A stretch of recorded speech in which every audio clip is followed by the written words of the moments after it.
All right, everybody, welcome. Welcome to the class today. We're going to be talking about I made them a client. Now what do I do? What processes to put people through, how to uh, set interviews, how to open up conversations that allow you to walk away with a sale at the end. So we're going to talk about a lot of that, the strategy today and why it's so important. A little about me. I'm Jeremy Nason. I'm one of the coaches at Living Insurance Pro Shop. I'm joined by Coach Alex, my nephew and business partner. And, we have a really unique perspective on how really to help clients. Because there's so many different things you can do out there for your clients if you're properly prepared and know what steps to take and how to get them to interact with you. So that's why we do a lot of these web classes for that reason. One of our goals, our big goal that we're trying to talk about more because it's so sorely needed out there is, we want to bring a positive change to not only the insurance industry and bringing it back to the trust profession it should be and helping you guys earn an income that you should be earning, not this measly 30, 40,000 a year stuff, but also the end, really helping the prospect, helping the clients, because without them, we can't do what we do. So we have to be able to help them solve a problem so we can get paid to do it and really help them at the same time. All right. So that's kind of the heart of our mission. That's why we do a lot of these training courses. We put a lot of different effort into these classes to give you different skills that are going to enable you to really help your prospects and clients. So what we're going to talk about today is how to set up the interview process, how to get the client to say yes. We're going to talk about, and this is a question I get way too often. I get a lot of guys that are been producing for a long time, doing old mortgage protection leads, selling general insurance. A lot of my PNC guys, they ask me, Jeremy, how do we convert those term policies? So we're going to cover that today. I'm going to teach you my strategy to convert term policies 9 times out of 10, and really help your prospect at the end of the day with it. Not selling a product they don't need, but really how to convert that term to permanent so they have it when they really need it. All right. And another common question I get is, I do my interview, I set up the interview, I go to the client's house, I do a fact find, and I get all these statements. How do I read them? What do I need to take off of them? What do I need to understand from them? And this is a question I get just about every day. And I read hundreds of statements. It feels like a day lately, looking at 401ks, IRAs, Roth accounts, annuities, life insurance, investment statements, brokerage accounts, check stubs. And we're going to go through and show you how to really break those down to the information you need to build your cases with. Okay? Because you don't have to know everything about everything. But you should know a little bit about everything so you can help you make an informed decision. Does that make sense? So this is going to be a shorter class for the record. This is a pretty cut and dry. I'm trying to simplify this and make it, more impactful, less fluff, get to the heart, get you guys going. Make sense? But if you have any questions, feel free, put them in the Q&A box, put them in the chat. Alex is here to answer them. He'll do his best to type. If not, he'll be bringing them to my attention. He broke his hand. And so he's limited to the use of his left hand right now. So he's trying to do everything with one hand, which is priceless. But bear with us. We will get back to all your questions. All right. So let me ask you a question before we get started. Why is it important to do interviews? If you have an answer, throw it in the chat, or I can see what your guys' responses are. But why do we have to do interviews? Why should we be doing interviews? Well, the reason we should do interviews is things change. People's lives change each and every year. Circumstances change. They change jobs. They change careers. They have kids. They have grandkids. They lose a spouse. There's all kinds of reasons. But the main one is to make sure they're still on track to reach their goal. That's the big reason. If we're just selling a product, We don't do any reviews. Why? Because we don't care. We don't want to have, we just want to sell a product and be on our way, right? When you're becoming the trusted advisor, you want to, you're building relationships with people. So we spend less time, trying to push the product, but trying to help them solve a problem. And that's what differentiates us from the average insurance agent. So interviews are extremely critical because, let me ask you another question. In the big scheme of things, who's the harder person to sell? Someone you don't know, or someone who knows you, who you know and has already bought from you? It's going to be the latter. Businesses survive on repeat sales. Okay. Every restaurant you go to, if everybody only came in once and never came back, how long will those businesses last? Not very long. That's why when I was in the restaurant business, I looked for regulars. I helped create regulars who would come once or twice a week. So having repeat sales is critical to long-term success. So if you're just doing the same first year 10 years over each and every year, looking for new clients, you're doing it the hardest way possible. When if you really look at it and understand that, hey, I've already made these people a client, now let me go back and help them solve other problems.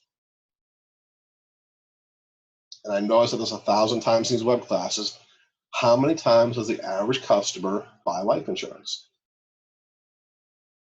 7 times over the course of their life, not including annuities, disability, long-term care, other policies you may offer. So doing the interview is super critical to your long-term success.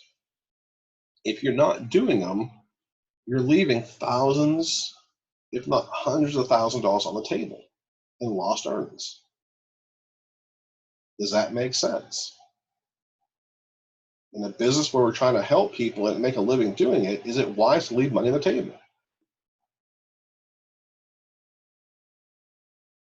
And the answer is no. If we were doing fee-based planning, yeah, it's not super critical then to maximize every dollar they spend. We're going to help them build a plan and we get paid for the planning. But as commissioned salespeople, commissioned insurance agent, we can't afford to not do the full job because we're only paid on the full job. But we help put a policy in place that's going to best suit their needs.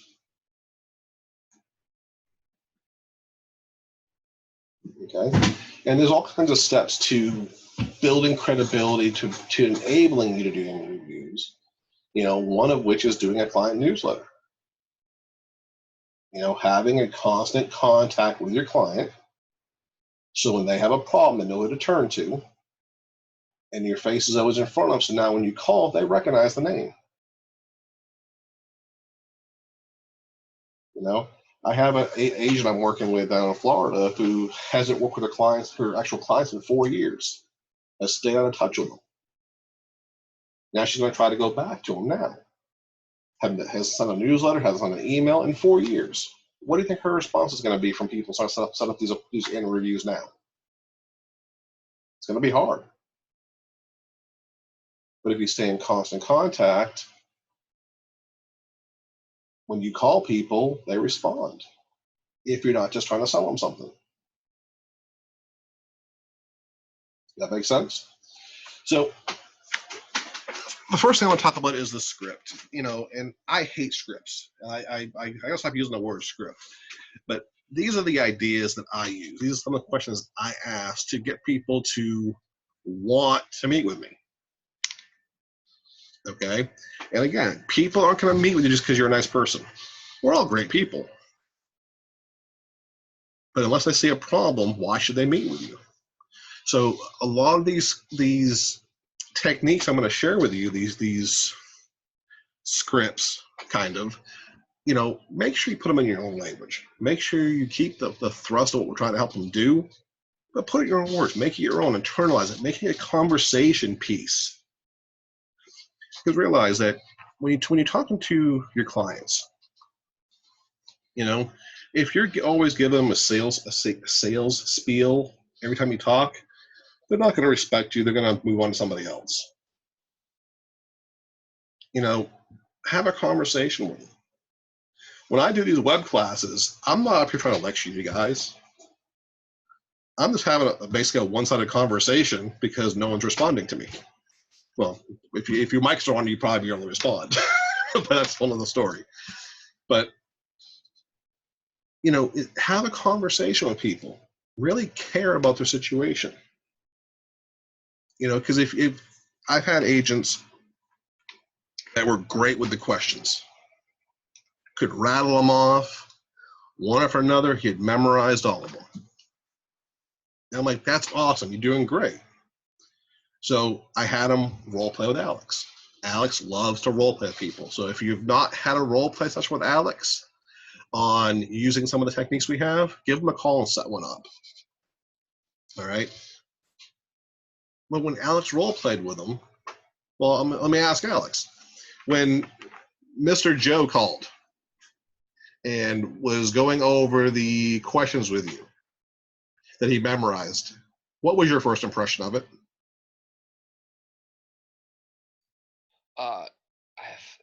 I think I know which Joe you're talking about. Mm-hmm. Recently, he asked all the questions, which was great, but he asked them so fast I couldn't respond to a single one. He took it as a thank you, Alex. He took it as just memorizing it and being able to apply it, but not being able to conversate with it. Does that make sense? Because I can go ask you 50 questions, bang, bang, bang, and it'll make you think, but it's going to be a turnoff to you. If I'm not letting you speak back, and I'm letting you answer the questions, have I lost all the effectiveness of it? All right. So that's what we're talking about when you have, you know, put these in a conversational style where they're natural for you to convey. They're natural for you to convey your emotion, your care, your compassion for people, and play to your strengths. You know, I'm a joke teller with my clients. My clients know that I will make a bad dad joke whenever I get a chance to. And I love puns. You know, so if you like that, have fun. People are going to respect you for being who you are. You know, but make it your own style. Don't take, you know, like all things, our PowerPoints, our scripts, our letters, you know, they're all written in a way where they're just a rough draft for you guys. A track to follow for you to build your own way with. Yeah, they work for some out plain Jane, but I can tell you from doing this for over 20 years now with agents and watching the progression of agents, the guys who just take the shortcut and just take the letter as is, mail merge, send it out, get responses. It works. But the guys who put their heart into it, the guys and gals who put the extra effort into it to make it their own, to really understand what it we're trying to help them do, get a much better result in the day. Okay, so let's go through these two ideas, we'll call them. First one is a simple one. It's not any kind of sales pitch. It's just a very simplistic one. This is more for the clients that you're talking to frequently, that we just want to reconnect with and just kind of check in and see how things are going. You know, and have a conversation, open up a dialogue with them. So, hey, Mr. and Mrs. Client, it's Jeremy, your financial consultant. The reason for my call today is to see if there's anytime we can get together the next 2 weeks to review your situation, see what's changed since last we talked. And if I know something's changed, I'll interject that. Well, I know you had like the grandbabies. I know you did this and this. And I just want to make sure you're still on the right track and still on path to hit your retirement goals or to pay off your home early, whatever problem you're fixing for. You know, what day and time would work best for you? Okay. Now, it's a conversation starter. Okay. So if they came back and said, hey, nothing's changed, Okay, I may throw a couple ideas at them. Well, have you had any, has work changed at all? You be working more hours, less hours? How's the wife doing? How are the kids? Have a conversation to pick and probe for a problem. And I'll even have my old fact finder form out sometimes when I make these calls to look back and say, before I make the call, I'll look at it and say, okay, so Mr. and Mrs. Smith, I got them the retirement plan they needed, the big whole life policy, but they didn't want to do the DI. We still didn't fix their tax situation, and they still had that money in the bank is earning nothing. So I can use that to probe for a problem. So when I call them, and ask the question, anything changed? Nothing's changed. Great. Well, let me ask you a question. Even if I can ask you a question. What would happen if you weren't able to work tomorrow? That still worry you. Do you think we should make a time for us to sit down and talk and see if we can help you solve that problem so you don't have to worry about it anymore? Everything's about helping them solve a problem. Does that make sense? All right. Another simple idea, and this one I wrote back in October. I've been planning this class for a long time, so you guys know. So I write this stuff. I write different ideas down, things I've used in the past, and this is a take on something I did back in 2007, 2008, before the market crashed. Hey, this is Jeremy. I'm reaching out today because as you know, the economy is rapidly changing, right? And we're riding an all-time high. We see the market going up and up. I'm concerned that we're going to see a market correction in the near future. I want to reach out to you, see if we can get together to make sure you're prepared that you won't suffer if the market crashes, and make sure your plans are still on track. What day and time would work for you next week? And again, if they're, I'm not too worried with the market. Okay, well, let me ask you, if the market goes down by 30% in 2000 or 50%, 2008, how would that affect your retirement? Would that put you behind your goals moving forward? What would you like to see happen? If we can protect you from the downside without tragically demolishing your upside, is it worse than I'm talking about?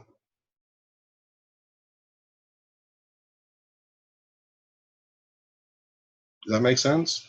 It's all about asking the questions. It's all about talking about the problem they face, not the product. Products are crap. Products are irrelevant. It's always about the problem they have. If there is no problem, there can be no solution. Does everybody understand that? Is that something you guys can really buy into? You have to understand the problems. Everybody has problems. There's a reason that me and Alex and Lou and a lot of guys we train can go make appointments with anybody. It's because we understand the problems. And when you understand the problem people face, even if you just pick out one common problem that people are facing, you can use that as the entire thrust of your practice. If you just talk to people about their debts, for example. I think I read a statistic that 95% of families have debt in this country. And the largest growing segment of the population with debt is the Gen X's, the Xennials, and the millennia, something like that. Millennials, that's right, sorry. So if we can just talk to people about the problem, not even knowing what we do and how we can help them, just talk about the problem, they're going to want to need help fixing it. They're going to search out people to help them fix it at that point. But if you're there, you're the one that brought it up to them, and you know how to conversate with them about it and help them feel it, help them want to fix it, they're going to want to work with you.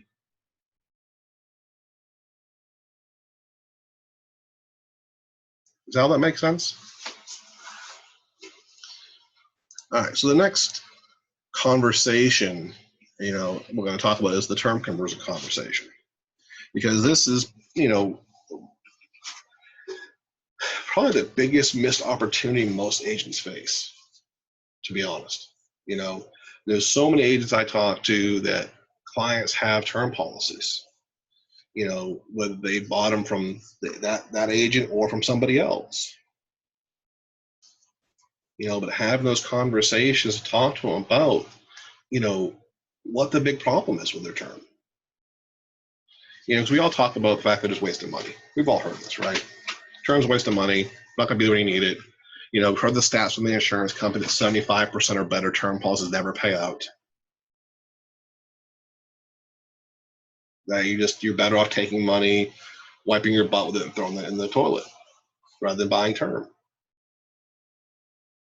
And then it's not totally untrue, but people need to understand the problem they have with it. Because people are conditioned. Why do people buy term in the first place? Because it's the cheapest thing you can buy, right? The majority of terms owned are 10-year terms, because it's the absolute cheapest you can find online. Because most people don't talk about ARTs anymore, annual renewable terms. So everybody says, well, I can get a 10-year term. I bought one on my son when he turned 18. He was driving motorcycles. The first thing I did, I went and bought him a 10-year term. He already has a permanent policy, a small one, $50,000, I think. But to add $100,000, $200,000 term on, all preferred at 18, $10.69. You can't beat it. There's a reason people buy it. It's inexpensive, it's easy, but they don't know what the problem is. They don't know that, hey, at the end of 10 years, it's gone. Or I have to pay, triple the premium to keep it in place. We don't know the unknowns. When my term runs out, am I going to requalify? How's my health going to be? My wife was a healthy 25-year-old, 24-year-old. Great health. I had a back problem. That's about it. Nothing life-threatening. No major issues. At 26, she's permanently and totally disabled. On narcotic pain medication, will never have insurance again.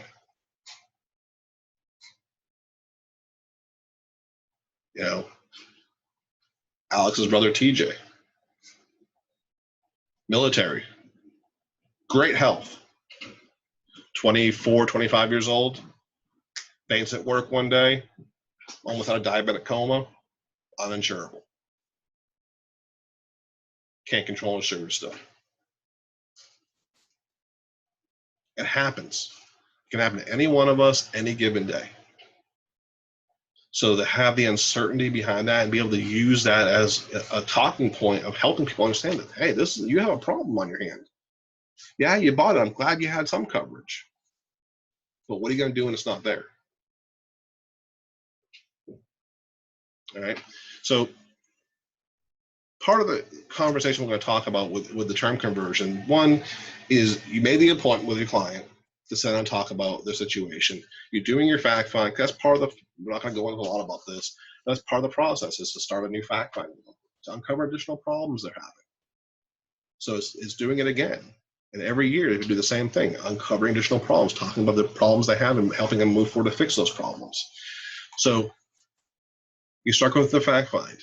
When you get to the life insurance section, you ask some questions. Probe. Ask the feeling question to help mention the problem. How about the problem? And one of the great questions I used to ask, I don't ask them anymore, but how long do you want coverage to last? Again, it opens a conversation. Well, my coverage is going to last 10 years. And then what are you going to do? Will you be able to requalify for your insurance?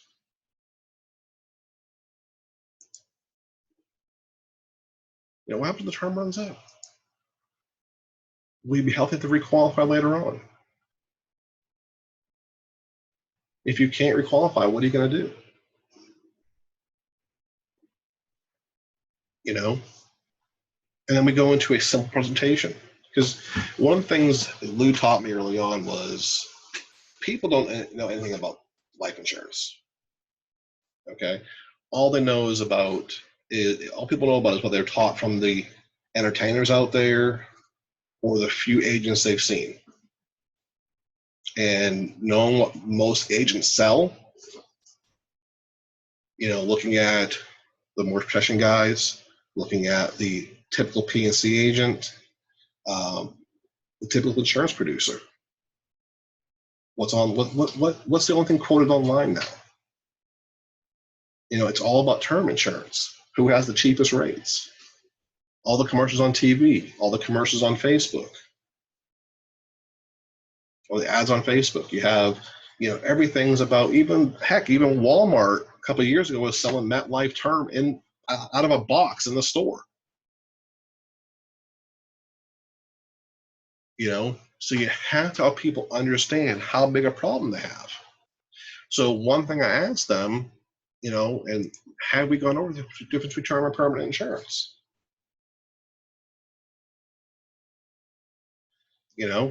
And this is where I'm gonna let Alex take over. He loves this presentation. So Alex, you want to go ahead and jump in here? Yes, sir. All right. So yeah, this is just a 5-minute presentation that we use. It just really breaks down term and all the different types of insurance in a way that they're going to understand. Okay, so normally, like, just imagine this screen in front of you is just a piece of paper, and I'm just writing in this as I have a conversation with them. Okay, so the first kind of insurance is term insurance.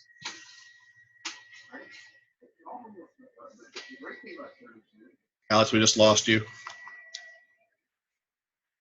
Can you hear me now? Yep. Okay, did you get all that before that?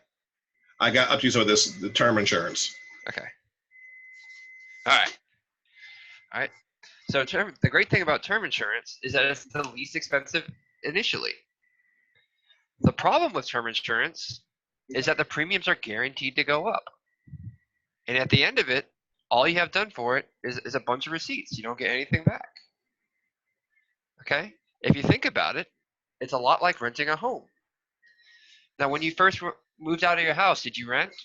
Most of us did. Why? Because it was all we could afford. We couldn't afford the down payment. We couldn't afford all the other surprises that may come up.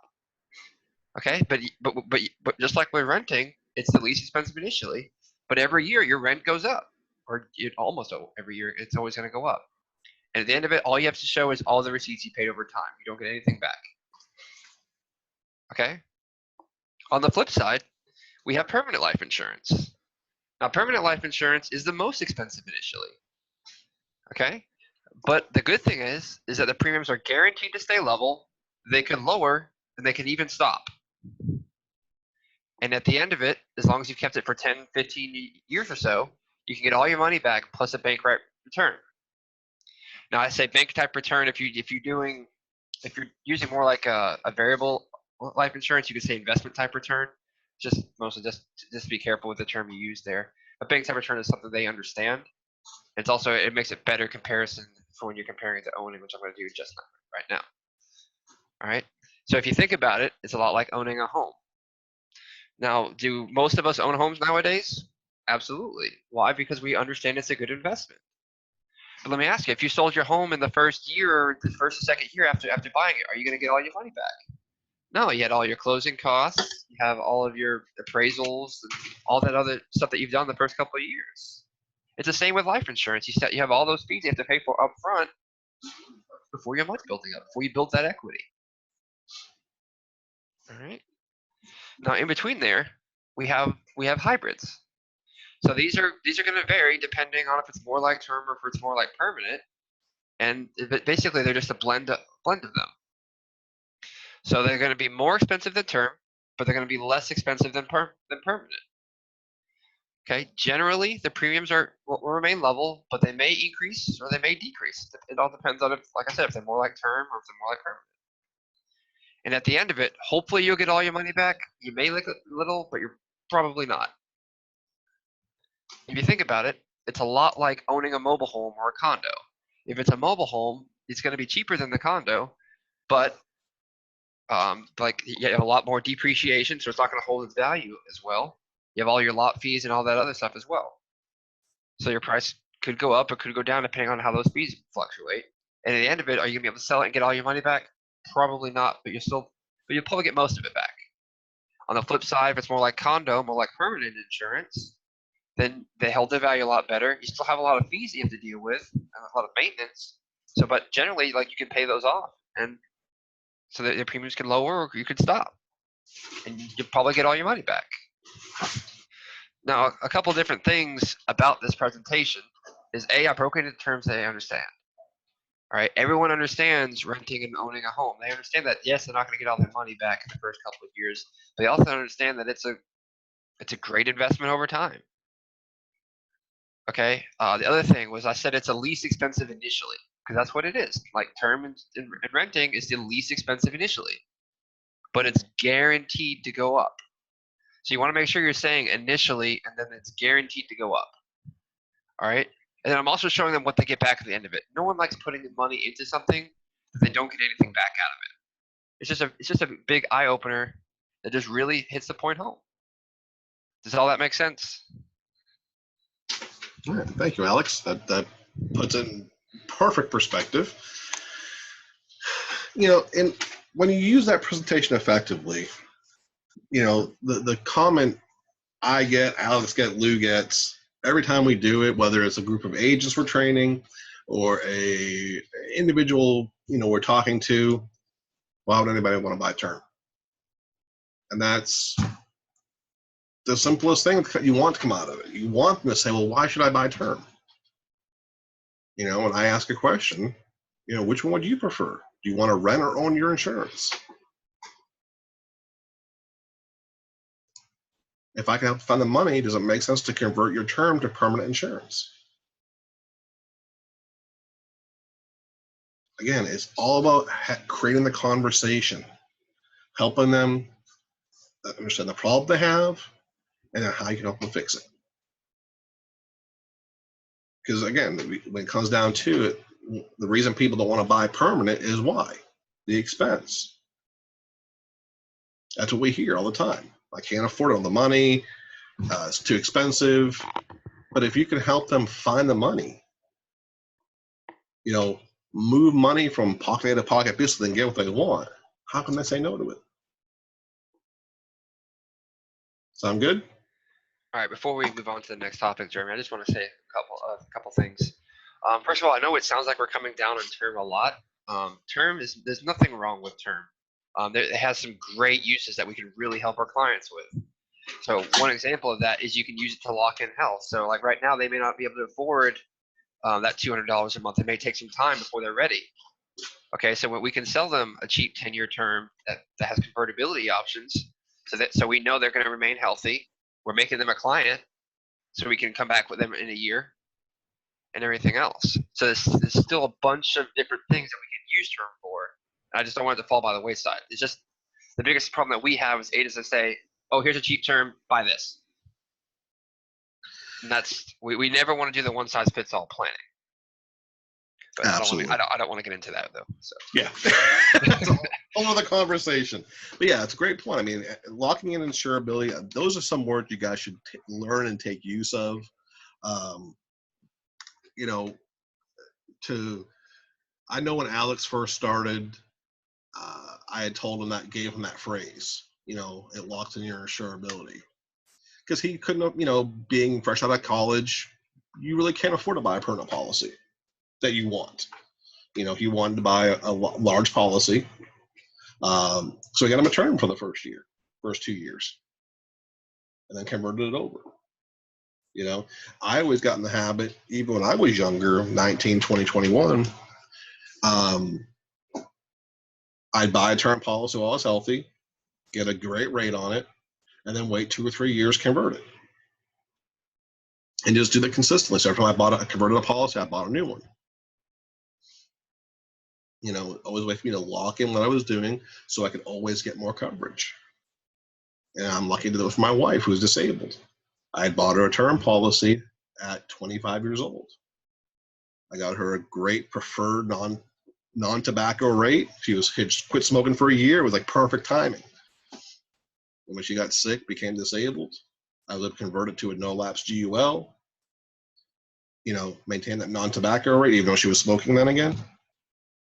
and I have a $250,000 policy for $80 a month. That will be there when I need it most. All it makes sense. So we're going to talk about the financial statements now. Let me change the screen share to my desktop. And again, this is one of the questions I get a lot from agents is, how do I read these statements? What do I do with them when I find one? What do I need to do? So we're going to jump right and go right in order here. So if you want to pull up your screen, you can print those statements out, look at them side by side, so you kind of show what we're looking for. I'm going to try to pull up and use the PDFs. I couldn't get them to go into the PowerPoint efficiently, so I kind of got to do it the hard way. All right, so again, I tried to redact as much information I could. Don't try to read into more than we need to on these. All right. Okay, so this is a 401k statement, and the reason I chose this one to kind of go over and kind of explain, because it has a lot of basic information on it that we can take into effect to help craft a case. Okay. First thing was the risk by asset class, this section right here. Okay. The reason this is important is because it knows that what the person's risk tolerance is. We tell us more about what their risk assessment basically is for them. So where this person's basically 50-50, 42% in bonds, which is minimal low risk, and 58% in stocks. Okay, so in her case, or his case, whatever maybe on this one, after doing the fact find with them, they were absolutely scared of being in the market. They had lost money, in a previous statement, and they didn't want to go through 2008 again. They didn't want to have to restart. They're a couple years from retirement, and knowing that fact, saying, okay, well, you're still 58% exposed. How do you feel about that? If you lost, 25% of your total assets, how would that affect your retirement? And it helps us craft a better information point to kind of build from, to create the plan with. So looking at, the second part is expenses. These are the fees that get charged. Okay. You have your beginning balance with a statement. You have your contributions. You have the match. So now if you know the time frame, you can, a lot of us tend not, a lot of clients, when you ask them, hey, how much you get matched in your 401k, 403b, whatever, they don't have a clue. This gives the exact numbers to build from. That's what makes it so important to gather these statements. It tells you a lot, so here's what they have to put in to get this match. So in this case, they're putting a lot to get a little bit of match. Okay, so we can definitely reduce this because it's like 30 cents on the dollar match type situation here. Okay, and it tells us, what the gain or loss is. So this last period, which I don't remember how long the last period was, but tells us, what they gained or lost and the change of this period. So this is the premiums plus the change minus the fees. Okay, and so the rate of return year to date is 5.23 and a 4.31 is for this last period. Then you can go into more detail and so forth. Okay, another thing you can go look at here is down here. Is the activity summary by investment. Now, we can't talk about direct investments, but it gives an idea of what they actually have. Okay, so if we can look at it and say, well, it's all mutual funds, high risk, whatnot, then we may want to try moving it and try moving the balance out or whatnot. Okay, in her case, or his case, I can't remember which one this was, they had a bond market index. So they're both index funds, which if you're going to be in a fund, this is typically where I kind of put them would be the S&P type index fund or a bond fund, you know. So this is she's in a pretty good spot. Now, again, as this being a 403B, it's all going to be taxable at the end. So we're not going to move this part, the actual balance. We're going to move the deposits because her balance is not terrible. It's in a pretty safe investment. It's low risk or low to moderate risk, and it's low fees. So we can compile information off these statements in that nature. Does that make sense? You know, that's how you read a statement. That's how you build off of it and break it down. So that's statement number one. All right. Let's do another 401k. All right. This is another 401k, a little bigger account. You know, this is with Vanguard. This is one of the bigger companies you'll find out there. You'll see a lot of these statements. Okay. And here's the beginning balance. Here's the gains and losses, the fees, ending balance, vested balance. It tells you what we're doing or what they have. You know, in their case, this guy's a little older. Okay. So they're using the rule of 100 over here on the model asset mix for your age. And then this is what he has right now. Okay. So again, very conservative, has a lot of money in bonds, has also a lot of money in stock, but he's still inverted on what he should have. He's 13% over, and he knew it, and he was worried. So knowing the risk and what they should be doing, you know, it does help us kind of, again, craft that presentation. It's going to target on their exact problem. Okay, so 401k, this is what it did. This is the statement period. Again, so you can calculate market gains, you can calculate, you know, contributions on this and so forth. All right, now, again, going down here, you can see the actual activity. All right, and his personal performance and rate of return is 5.9 for the last year. Well, the last 3 years, 8.7. Not bad. But again, we've been a real great time for the market. And I believe this was right prior to the correction last year. Okay, we had a correction in October, November, December last year where people lost between 10 and 15% a lot of times. Right now, again, this is where having a general knowledge of things works to your advantage. Okay, there's a lot of these target funds now, Target Retirement 2020 Fund. So what people do is they invest in these mutual funds with a specific date or target time in mind of when they're going to start taking it to get income. So when 2020 hits, this vehicle will sell itself, you know, transfer funds, probably the best wording here, replace the risk funds with low to no risk to create a stream of income. Now, it's going to be still at risk because if you have your money in the market, bonds, mutual funds, stocks, it's all still at risk, but it's a safer environment than, say, directly invested in stocks, directly invested in mutual funds. Okay, so that's the kind of, you know, so this is not a bad spot, but can we do better? Yeah. Can we give them a guaranteed income with no risk? Absolutely. Because even, you know, if you look at some of the rules that we use, the 4% rule, for example, okay, yeah, he's averaging between 6 and 7%, not including the fees. Fees are about 1%, maybe a little less. You know, but so for him to have a 80% chance of not running out of money, what's the most he can take out in a given year? And that goes back to the 4% rule. You can take 4% of the balance out, and you have an 80% chance of running out of money. Now, today in the high volatility market we've had, that rule has been reduced dramatically.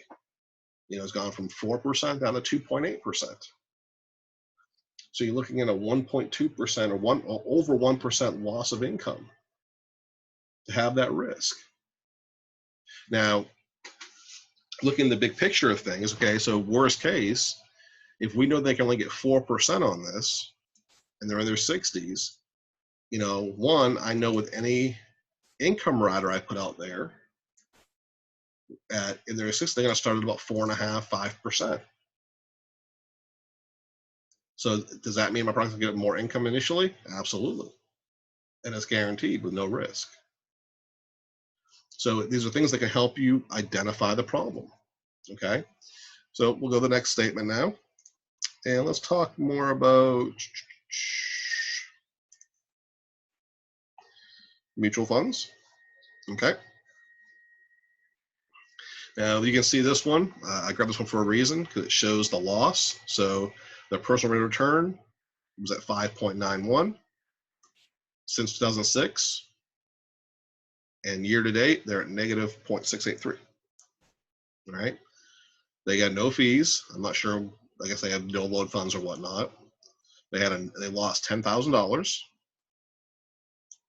They put in $6,000 into their 401k, which is all mutual funds, and they had their total balance. All right. So they're not doing terrible, but again, is there a lot of risk here? Obviously, and this is an easy way to show them, hey, you've lost almost 7%. How do you feel about that? And then you can look at the actual how it's balanced.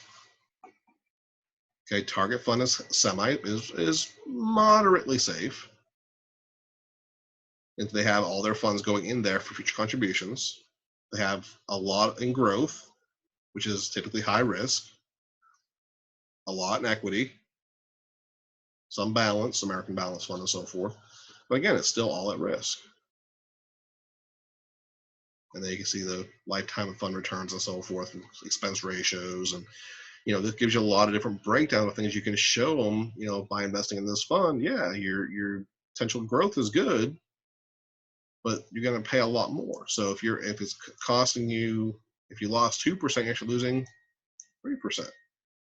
How do you feel about that? It gives you a lot of information to build from and how it's broken down. So this person actually laddered their target funds. Not a bad idea. Has a lot of bonds, again, but it's still all at risk. So it's just looking at what we're doing here. Okay. Again, contributions. This one doesn't show the match, I don't think. So if they put this contribution in, it doesn't show the match. So I don't believe there's a match. So this is easy $6,000 to move. So for the last year, they put in 6,000. The statement was from December, annual statement. So they put almost 7,000 in. What can we do with $7,000, guys?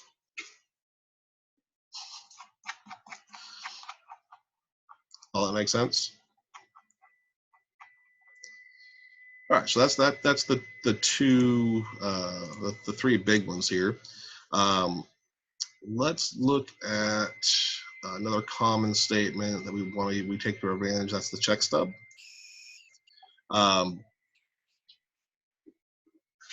This one, if you're dealing with teachers, you're dealing with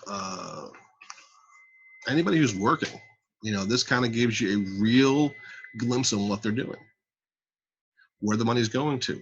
Now, it takes some creative deducing sometimes to kind of figure out what the money's, where it's actually going to, but you can collect a lot of information. Okay, so this family is married, husband and wife. They have no kids at home.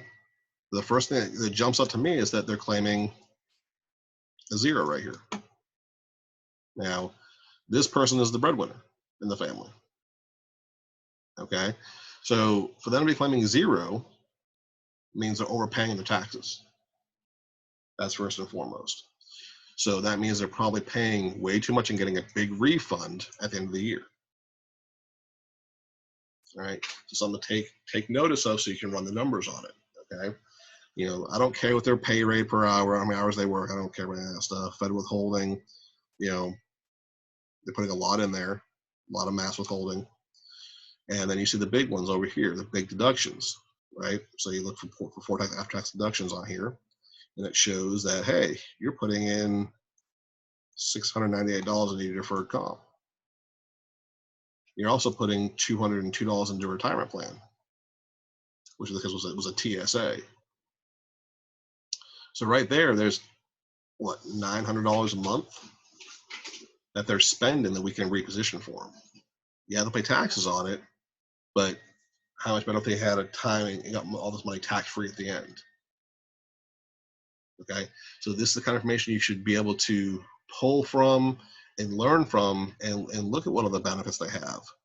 GIC, long-term disability, union dues you can't change. There's a lot of things you can look at and find information on. All right, here's another statement. This is more of a common one. This is ADP. This is what most payroll companies go through. And again, it shows you what they're paying. Here's on the TSA right here. You know, that's $310. And if you look at that one, I believe this one was every 2 weeks they're putting that in. So that's $600 a month we can put aside for them. You know, again, this one's single, claiming 0. They're putting away an extra $100 towards taxes. So another forced savings type situation. So just seeing that and saying, okay, well, we take this extra 100 and put it where it can gain interest, how much better off would they be automatically?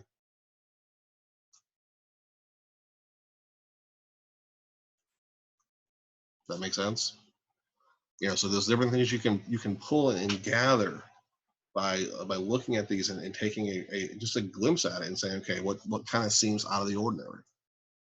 You know, these numbers for a single person, you know, knowing a general tax reference, you know, if you're single and have one job, you can claim 2. And for the state of Massachusetts, you can only claim a 1 as being single. Well, that would automatically reduce what they're paying in the federal and social, you know, federal and mass state.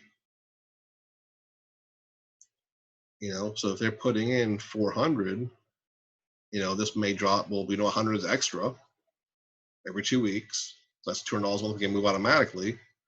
Plus, they're putting another 6 in there every month. So if we claim 2, we cut that in half. So now we have another 2 per month. So now we're at $400 off someone that made what, $60,000 last year, not including the $6 I put in the TSA. So just making these small changes, you know, it's 400 plus another 6. You're looking at $1,000 a month you can put away for somebody, from an average person. Does that make sense? You know, this is how we can really help families, guys. This is how we can really find money, just by understanding what we're looking at and being able to pull information out that can help us find the money for them. So if you put $1,000 a month into, or even $800 after taxes, $800 a month into a whole life, an IUL, even a monthly annuity, are you going to make some serious money on it? And is it really helping them? All right. So let's look at some other statements here. Let's go through the annuity statement. That's probably the easiest one, and the life stuff. So this is an annuity. We have written for an older lady. She has some old variable annuities with one of the big P&C companies.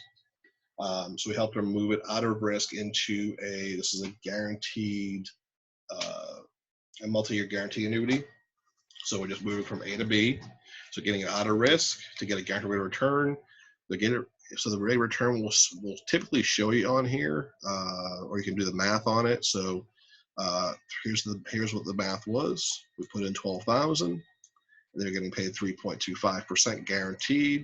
And it was guaranteed till this past December. Okay. Valid information. Now, this statement also shows, if I didn't mark it out,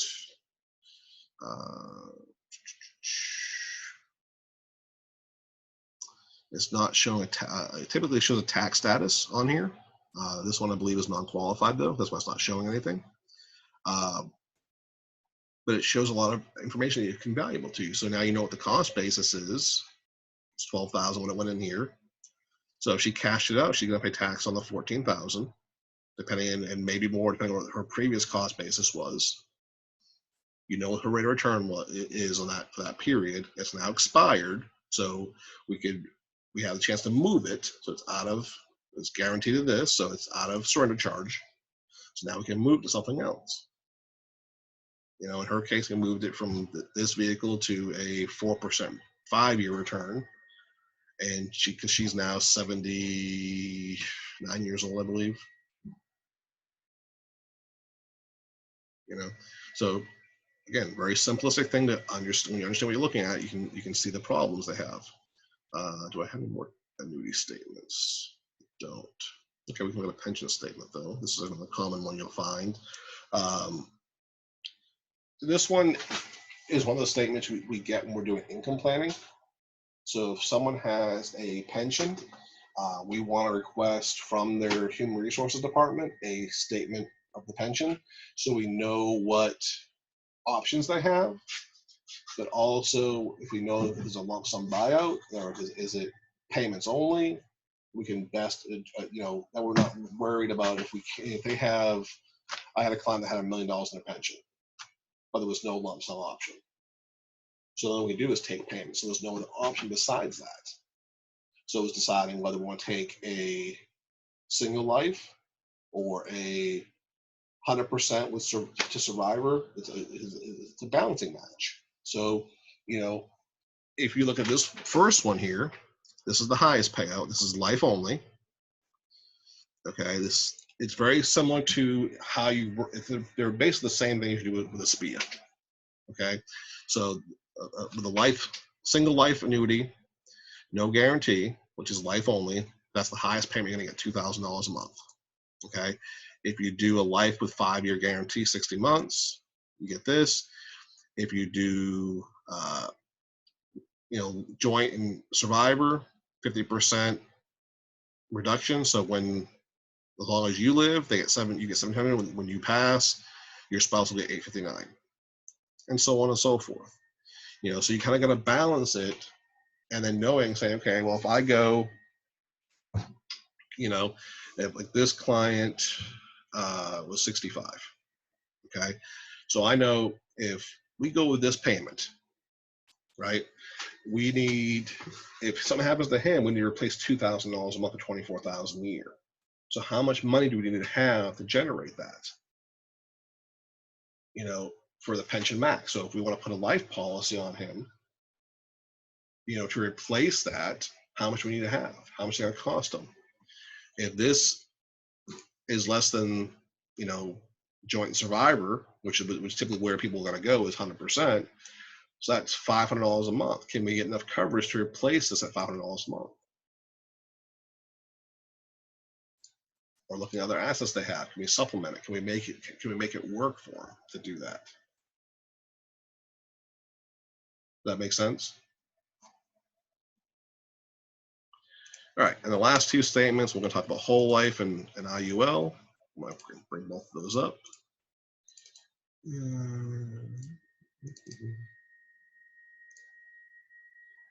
Okay, so these are policies myself, Lou, one of our sub-agents have sold when we're working with Aviva or Ameris way back in the day.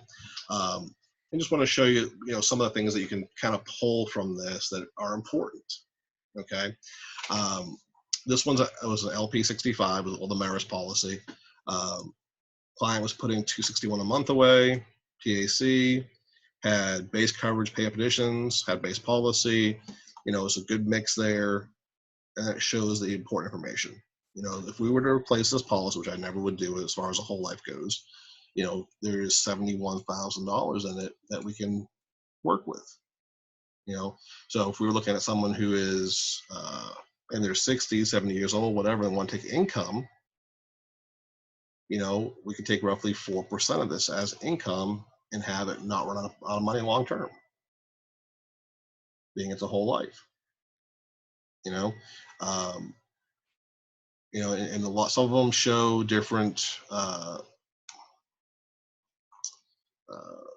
you know, what the dividend cash value is, cost of paid up additions. Some will tell you the surrender options, but the big one is riders. You know, knowing what riders the policy has. Can we drop a rider and save premium? Like if a client, I had a client a couple years ago who was decided to retire from work at 55, was still paying for waiver premium, was taking income from the policy. So waiver's not needed anymore. You know, so by getting rid of the waiver, save them like $25 a month, which is not a huge amount, but hey, $600 or $300 a year that gives them to spend. You know, all those little things add up when you're retired. Does that make sense? All right. Here's another policy. This is an IUL we put in place. So it tells you what the policy type is, so you can kind of get an idea of what kind of policy they have, when it was issued, the year it was issued, what the plan premium was, you know, how it was set up, initial death benefits, and then you can see in the IUL, you see more of the expenses, you can see the outstanding loans, you can get a real understanding of what the policy actually doing. You know, if they put enough premiums in, you know, one, if on it with the IUL, people change their premiums. So this one was a 5-pay. Okay, so the client put in 25,000 over, you know, a couple of years, and that shows the interest credits, premium charges, expense charges, cost of insurance. So between these are the two of the big ones here. You know, it's costing them, you know, $5,000 a year roughly for the insurance. Well, they're making $5,000 here plus the enhancement, plus the fixed interest credits. So they're making more than it's costing them. So, but you can see as sometimes you'll see it's completely inverted. Okay, when the expense charges, you can say they're putting in you see it's costing them 5,000. They have some cash value, but their premiums are only going in are, you know, a couple grand a year. You know, so you can look at it and say, hey, this policy is in jeopardy because they're not paying enough premiums in to what it's actually costing them. And you can only know that by looking at the statement. You know, yeah, we can make educated guesses on if they're overfunding it or underfunding it, but this gives us the exact information. We can look at it and say, yeah, it's drastically underfunded. What are we going to do? What changes can we make? All right. Monthly expense charges, how the money is allocated. You know, so you can kind of get a real idea of where they are, what the caps are, and so on. It gives you a lot of information that, again, you can build from, make changes to. So if you see like this one and this policy, you know, this is not performing well. This is not performing well this past year. But this one is killing it. You know, we can make changes based on that to move the money around. Does that make sense? All right. So that's all the statements. So when we go back to the PowerPoint here, I'm going to wrap this up.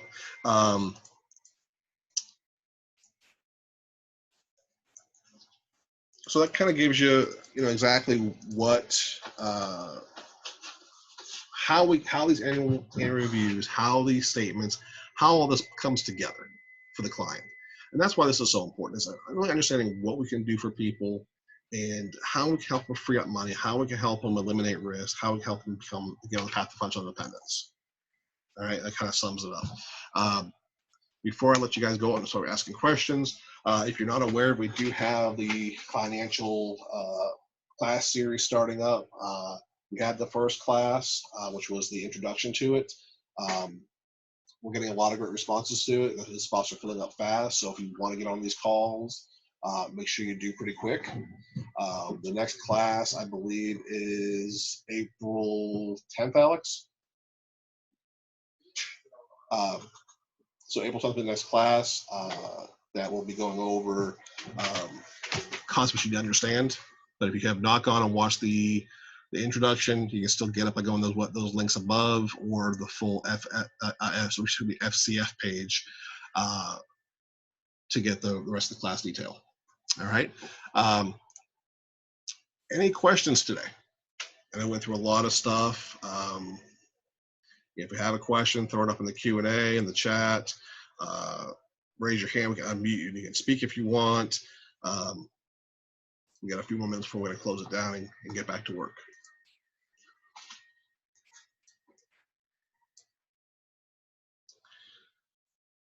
Anthony, you want to add, Alex?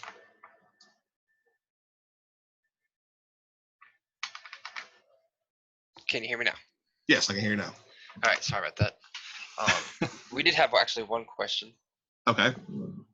Somebody wants to know on the 401k statement there was the expenses. Do you get into that at all when you're going over the statement? If so, how do you get into that? It's something that I'll point out to them. You know, I do that. When I review a statement, it's always in the back office. It's not with my clients. Okay. So typically I go through, I collect statements to kind of go over them, comb them, then I'll go over it with them and kind of show them the problems they have. Okay. At that point, I will talk about fees a lot of times and how it's affecting their investment. And I'll give them an example. I mean, if you have two accounts, both earn 5%, one has no fees, one has fees, I'll show them the math and the math on a loss and kind of show them that, hey, you have a problem here. If we can get you the same result with no fees, how much better off would you be? You know, so we'll address that, you know, especially in the annuity side. On the life side, I don't get into the fees at all. Life policy is life policy. I don't care about the fees. As long as performance is good, it's a permanent policy, it's well funded, it's going to be there. But with the annuities, with investment accounts, I'll get into the fee structure in general, not super detailed, not going in there and saying all fees are bad, because they're not. You know, if someone has, like with Vanguard, I have a lot of clients that have, you know, a 0.5%, 1% fee spread, which isn't bad. You know, the ones I tend to go after heavily are the 3%, 4%, and 5% fees. You know, clients making 6%, paying 4% fees, netting 2%. What are you paying for? You're keeping your broker fat and happy. That's about it. You know, so it's those things we want to look for and help educate and help them position where they're not going to get taken advantage of. Does that make sense? That was very well said. We have another person asking, when someone says, I don't think I need life insurance, what's the best way to change that mindset? Ooh, that's always a tough one. You have to help them on the problem, is what it comes down to. You know, yeah, I mean, some people really feel they don't need insurance. They have tons of money in the bank. They're self-insured. They really don't need it. And that's what we have to look for. Is it your mindset that's saying they need insurance, or is it their mindset saying they don't?